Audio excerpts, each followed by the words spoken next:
America, a new world without limits. Even the sky could not hold back the ambitious. As the buildings grew ever higher, those with enterprise became ever richer. In 1861, there were only 3 millionaires in the United States. By 1900, there were nearly 4,000. And they needed something to spend their millions on. Titanic.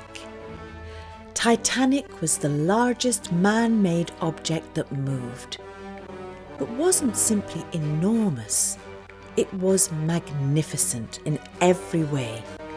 With the British Union flag flying from one side of her and the American stars and stripes at the other, the super rich and powerful had a new toy the century would never forget. The millionaires of 1912, like Mr. and Mrs. Astor, were the equivalent of today's movie stars. The press and public couldn't get enough of them. John Jacob Astor was the wealthiest passenger on Titanic.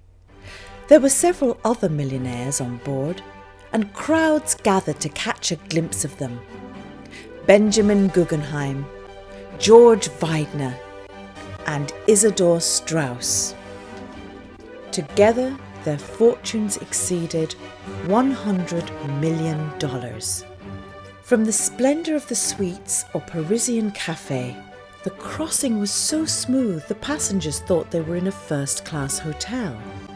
While far below, the newly designed turbine engines were powered by 29 coal-fired boilers, powerful enough to move this 46,000-ton vessel at a speed of 22 knots per hour without spilling anyone's drink.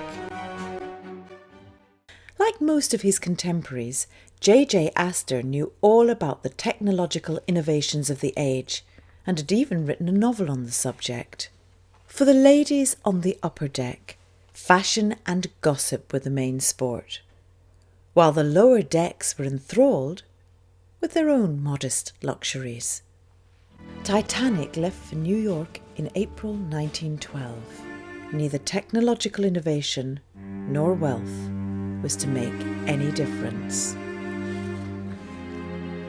After the impact with the iceberg, Astor, like many others, did not believe the ship was in any serious danger.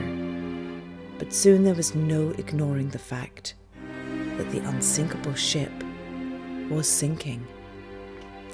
Astor bade farewell to his 18-year-old bride after helping her into a lifeboat, saying he would see her in the morning.